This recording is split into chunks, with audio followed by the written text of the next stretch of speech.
तालीम आलम राजनीति विज्ञान प्रतियोगी परीक्षा में आप सभी का स्वागत है। आज हम देखेंगे भारत में राज्यों का गठन। भारत में राज्यों का गठन करने की जो शक्ति है वो संसद के पास है। भारतीय संविधान का अनुच्छेद 3 में संसद नए राज्यों का निर्माण और वर्तमान राज्यों के क्षेत्रों, सीमाओं या नामों पर परिवर्तन कर सकती है। यानी इसका कहने का मतलब ये है कि संसद दो या दो से अधिक राज्यों को मिलाकर एक राज्य बना सकता है या किसी एक राज्य की सीमा काट के दूसरे राज्य में मिला सकता है। उस राज्य की क्षेत्र में परिवर्तन कर सकती है, उसके सीमा में परिवर्तन कर सकती है, उसका नाम बदल सकती है। ये केवल संसद के पास अधिकार है। और वर्तमान में भारत में 28 राज्य और 8 केंद्र शासित प्रदेश हैं। हम देखें कि भारत में राज्यों को गठन से रिलेटेड कई समितियां बनी हैं और भारत के आज़ादी की बात से ही राज्यों के गठन के लिए मांग उठने लगी थी। इसके लिए सबसे पहले धर आयोग बना था, उसके बाद जेवीपी समिति बनी थी। तो धर आयोग 17 जून 1948 को यस्के धर की अध्यक्षता में भाषाई प्रांत आयोग के नाम से गठन किया गया था। इस आयोग ने 10 दिसंबर 1948 को अपनी रिपोर्ट संविधान सभा के जो उस वक्त के अध्यक्ष डॉक्टर राजेंद्र प्रसाद को सौंपी थी। और इस आयोग ने राज्यों के पुनर्गठन के लिए भाषा के बजाय भौगोलिक और प्रशासनिक सुविधाओं के आधार पर गठन करने की सिफारिश की थी। मैंने धर आयोग ये राज्यों के गठन के लिए उसने भाषा को कम तवज्जो दिया था और प्रशासनिक और ज्योग्राफिकल कंडीशन को ज़्यादा वो तवज्जो दिया था। जबकि भारत में स्टार्टिंग में भाषा को लेकर ही ये ज़्यादा डिमांड उठती है कि अलग भाषा जिस एरिया की है उस एरिया में एक अलग राज्य बन जाए। लेकिन उस वक्त कांग्रेस सरकार थी, क्योंकि भारत का संविधान अभी बन रहा था, पूरी तरह से लागू नहीं हुआ था, जबकि देश आज़ाद हुआ था। उस वक्त कांग्रेस का ही प्रभुत्व था। तो इस समिति का रिकमेंडेशन कांग्रेस को ठीक नहीं लगा। इसके लिए फिर तुरंत उन्होंने एक समिति का गठन किया। 18 दिसंबर 1948 को फिर भाषाई प्रांत के नाम से एक समिति का गठन किया। उस समिति में 3 लोग थे। एक वो थे जवाहरलाल नेहरू, दूसरे थे वल्लभ भाई पटेल, तीसरे थे पट्टाभी सीतारामैया। इन तीनों लोगों के नाम पर लोकप्रिय रूप से जेबीपी समिति कहा जाता है। जे से मतलब जवाहरलाल नेहरू, बी से वल्लभ भाई पटेल और पी से पट्टाभी सीतारामैया। इन तीनों के लोगों के नाम पर इसे जेबीपी समिति कहा गया। अब इस समिति ने अपनी जो रिपोर्ट है अप्रैल 1949 में पेश किया। इस समिति ने सुझाव दिया कि राज्यों का जो पुनर्गठन होगा भाषा के आधार पर नहीं होगा। अब इस समिति ने जब ये बात कर दी कि भाषा के आधार पर जब नहीं होगा, तो ऑलरेडी उस वक्त दक्षिण भारत वाले एरिया में भाषा के आधार पर वहाँ डिमांड हो रहा था कि अलग राज्य बना। वहाँ पहले से आंदोलन चल रहा था। और जो मद्रास प्रांत है, जब इस समिति ने जेवीपी समिति ने रिकमेंड कर दिया कि भाषा के आधार पर राज्यों का गठन नहीं होगा, तो ये इस बात को लेकर मद्रास प्रांत में आज की जो तमिलनाडु और आंध्र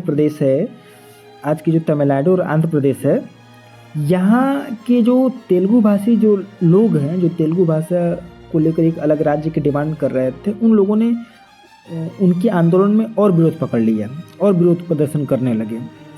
उसी में एक गांधीवादी दिग्गज नेता थे जिनका नाम था पुट्टी श्रीरामल्लू। ये चाहते थे कि भाषा के आधार पर एक नया आंध्र प्रदेश राज्य बन जाए तेलुगु भाषी लोगों के लिए। तो उन्होंने इस समिति के खिलाफ एकदम आमरण अनशन पर बैठ गए। तो उन्होंने 19 अक्टूबर 1952 से लेकर अनिश्चितकालीन के लिए आमरण अनशन पर बैठ गए। लेकिन वो 56 दिन बाद ही 15 दिसंबर 1952 को उनकी मृत्यु हो गई। अब इनकी मृत्यु की वजह से जो आंदोलन चल रहा था, उस आंदोलन में और रोष पकड़ ली और दक्षिण भारत में बड़ी अव्यवस्था फैल गई। आंध्र प्रदेश में हिंसक आंदोलन हुए, झड़पें हुई। मद्रास के जो कई विधायक थे विरोध प्रदर्शन की वजह से अपनी सीट पर त्याग पत्र दे दिया, अपने सीट से त्याग दे दिया।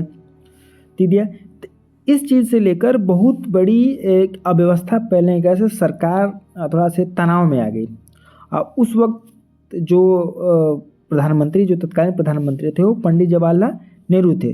पंडित जवाहरलाल नेहरू ने दिसंबर 1952 में आंध्र प्रदेश नाम से एक नए राज्य की घोषणा कर दी। मतलब दबाव में आकर उन्होंने आंध्र प्रदेश राज्य की एक घोषणा कर दी।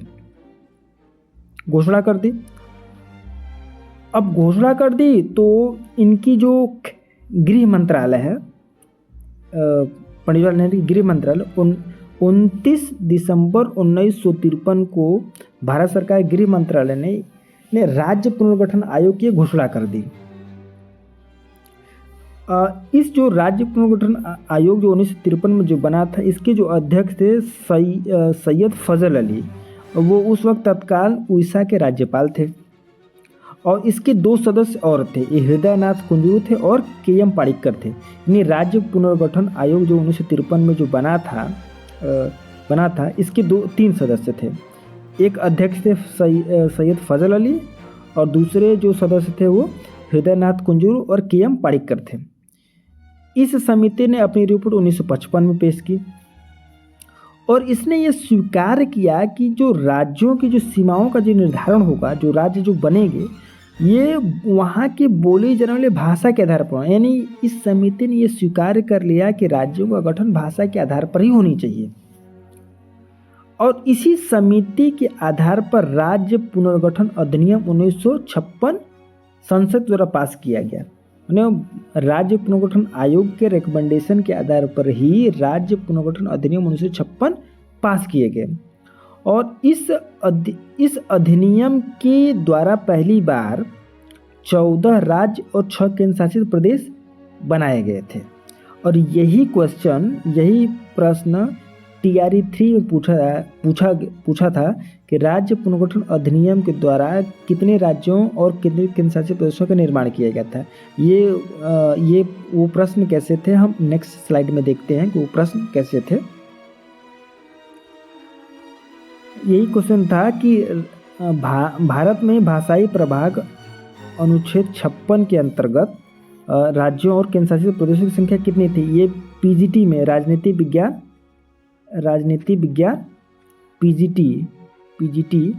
PGT में पूछा था। तो इसका पहला ऑप्शन 15 और 5 नहीं, 14 और 6, यही क्वेश्चन सही है। 14 राज्य और 6 केंद्र शासित प्रदेश बनाए गए थे, इसका ये जवाब है। नेक्स्ट देखते हैं। जो 14 राज्य 6 केंद्र शासित प्रदेश बनाए गए थे, वो 6 केंद्र शासित प्रदेश यही थे: अंडमान और निकोबार द्वीप समूह, दिल्ली, हिमाचल प्रदेश, लक्षद्वीप, मिनिका, अमिनदीवी द्वीप समूह, मणिपुर और त्रिपुरा, यही राज्य बनाए गए थे। हम देखते हैं कि जो भाषा के आधार पर जो पहला राज्य बना था वो कौन था। भाषा के आधार पर बने वाले पहला जो राज्य बना था वो आंध्र प्रदेश बना था। जो इसका गठन हुआ था 1 अक्टूबर 1953 को राज्य पुनर्गठन आयोग के आधार पर बनाया गया था। इस बात का ध्यान देना कि राज्य पुनर्गठन अधिनियम या राज्य पुनर्गठन आयोग, तो इसका सही जवाब है राज्य पुनर्गठन आयोग के आधार पर 1 अक्टूबर 1953 को आंध्र प्रदेश का निर्माण किया गया था। वो मद्रास प्रांत के जो तेलुगु भाषा जो 11 जिले थे, मद्रास के जो 11 जिले थे जिसमें तेलुगु भाषा बोले जाते हैं, उन्हीं को काटकर ये आंध्र प्रदेश राज्य बनाया गया था। ये जो लाइन है ये NCERT में दिए गए जो हैं उन्हीं से हमने लिया है।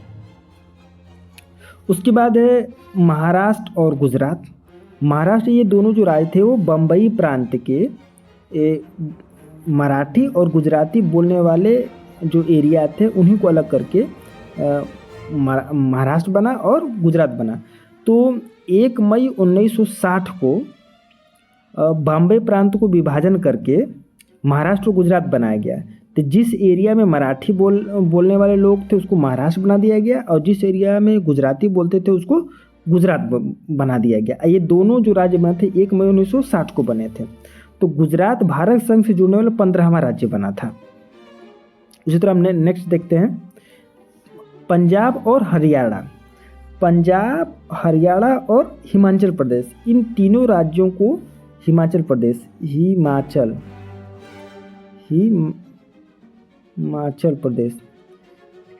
हिमाचल प्रदेश, ये तीनों जो राज्य थे वो शाह आयोग के रिकमेंडेशन के आधार पर बने थे। तो ये जो पंजाब, हरियाणा और हिमाचल प्रदेश थे, ये बृहद पंजाब यानी पेप्सू, यानी इसको कहते हैं Patiala and east Punjab state union ना। ये जो पुराना जो नाम है, इसी से 4 राज्य बने थे, पंजाब, हरियाणा, हिमाचल प्रदेश और चंडीगढ़। तो इसमें क्या था कि जिस एरिया में पंजाबी भाषा लोग बोलते थे उसको पंजाब बना दिया गया, और उसी पेप्सू राज्य में जिस एरिया में हिंदी भाषा बोलने वाले लोग थे उनको हरियाणा बना दिया गया, और जो कॉमन हिंदी, पंजाबी और हिंदी बोलने वाले लोग थे उसको यूटी बना दिया गया, उसको बनाया गया चंडीगढ़ बना दिया गया, और जो पहाड़ी एरिया है उसको हिमाचल प्रदेश बना दिया गया। यानी बृहद पंजाब यानी पेप्सू से पंजाबी भाषा बोलने वाले राज्यों को काटकर पंजाबी बनाया गया। तो 1 नवंबर 1966 को पंजाब बना था, बृहद पंजाब से अलग होकर। उसी तरह से 1 नवंबर 1966 को हरियाणा बनाया गया था। ये जो बृहद पंजाब था या जो पेप्सू था, उसको हिंदी बोलने वाले लोगों को हरियाणा राज्य बन गया, और पंजाबी बोलने वालों को पंजाबी बन गया। ठीक। और हरियाणा जो थे भारत संघ के 17वें राज्य के रूप में गठन किया गया था। हिमाचल प्रदेश भी शाह आयोग के रिकमेंडेशन के आधार पर जो बृहद पंजाब यानी पेप्सू जिसे बोलते हैं, वो जो पहाड़ी एरिया उसको काटकर 1 नवंबर 1966 को ही केंद्र शासित एक प्रदेश बनाया गया, हिमाचल प्रदेश के नाम से बनाया गया। और भारत संसद द्वारा हिमाचल प्रदेश अधिनियम 1970 पास किया गया।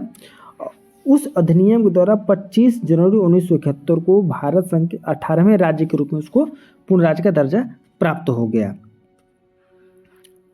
उसमें मेघालय हम देखते हैं, मेघालय को पूर्व का स्कॉटलैंड बोले जाते हैं। ये 22वें संविधान संशोधन 1969 के द्वारा मेघालय को एक स्वायत्त शासी राज्य बनाया गया था, और इसे असम राज्य के 3 पहाड़ी जिसको गोरो, खासी और जयंतिया को मिलाकर 21 जनवरी 1972 को एक राज्य का दर्जा दे दिया गया, और भारत संघ में 21वें राज्य के रूप में वे पूर्ण रूप से शामिल हो गया।